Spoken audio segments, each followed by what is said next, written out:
Good morning, Dean. Oy, good morning, Kim. Here's my friend. Sobrang mag-dry yung face ko today. Mas masarap yung tulog ko the other night.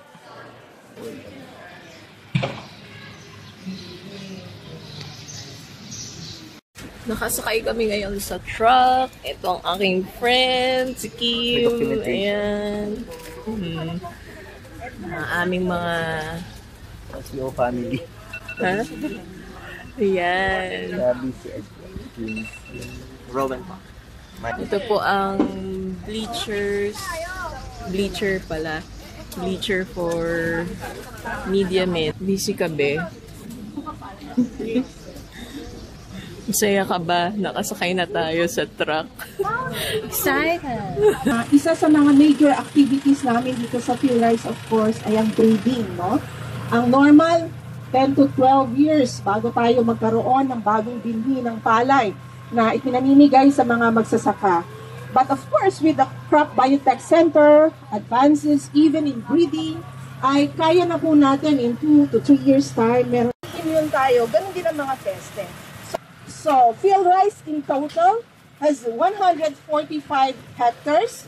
About 15 hectares of that ay yun lang po ang may facility. So, na-imagine nyo, more than 100 hectares ang minamanage. So, may mga helipad po, pag mga VIP, pwede po ditong ng kanilang landing. Usually, ang presidential chopper, pag pumupunta dito ang mga presidente, dito po sila bumababa. No? So, yun, na-train mo, naalagaan mo, na-mentor mo. Nakatingin ako sa iyo, Topher. Oh. Pagkatapos mong ma-mentor, merong isang bansa na ang ganda ng opportunity, nilayasan ka. O, diba? Kaya sana lang, wish lang. Ako, wish ko to. Bago sana ako mag-retire sa PhilRise, sana madagdagan ng plantilla position natin. Kung mapapansin natin, hindi pantay ang elevation dito sa parte natin is mababa. Doon sa bandang taas na yun, yung mayroong maliit na pump house is mataas. Malaki po ang different in elevation. So, dinevelop po namin ito para maging, basically, maging flat siya. Siya rin naman po ang... Sabihin na, yung yield niya, yung maximum yield niya, ayun, because yung ibang hybrid ay may susceptibility doon sa mga certain diseases na very prevalent during wet season.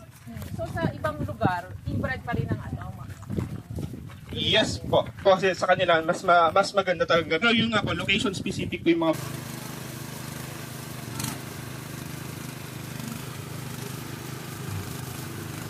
Pala yan. So, yung terraces. Para handi lang siya, pwede siyang buhatin, palipat-lipat. meron siyang ipa. Talaga Ito po yung po. mga deep mud. Deep mud ito. Ito po yung mga malalalim.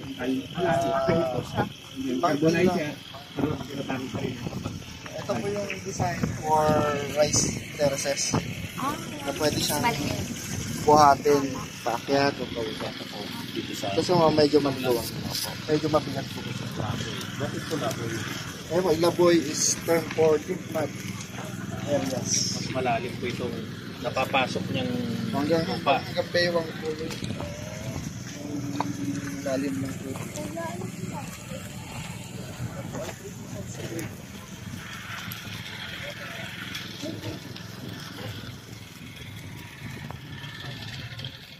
Anong tawag nito siya?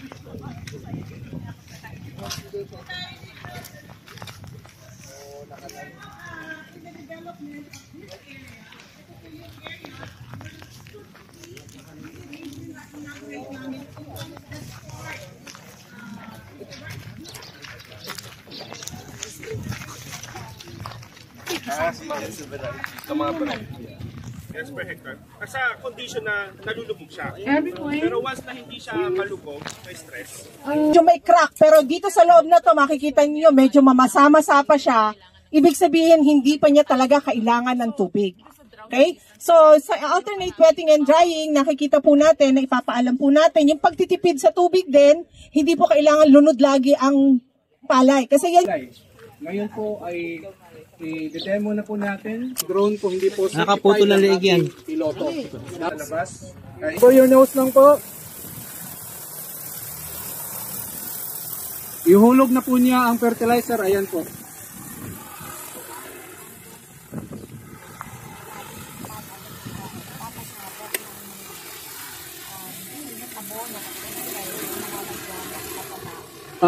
Sa ngayon po man siguro nasa mga ano yan, mga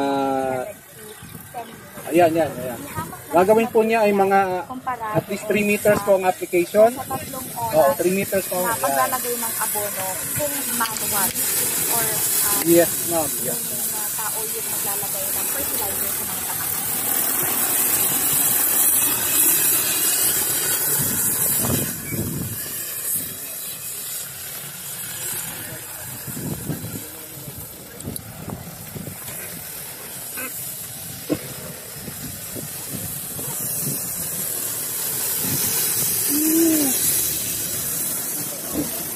Sa ngayon po ay may mga demo na po kami sa labas.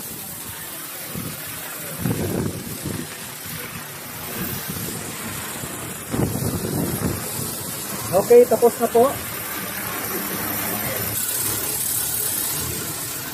So sa labas po na kami mga demo ngayon, kasama partner na po mga farmers.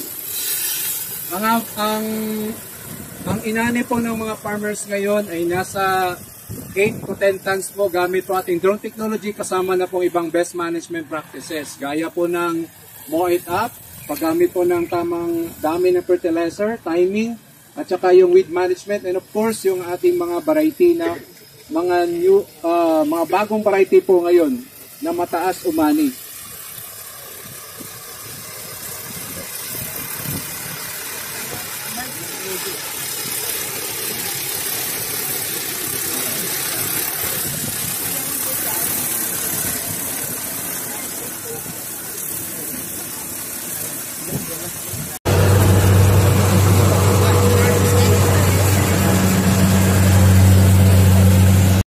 Yan, so sa Futurized Farm, isa po sa mga latest technology na pinopromote nga po natin dito ay ang paggamit po ng drone seeding technology. So kanina po nakita po natin yung drone, siya po yung nag-fertilizer.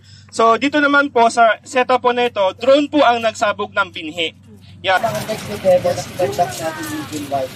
Ito po ay apat na variety. So yan po yung mga top performing na identify natin na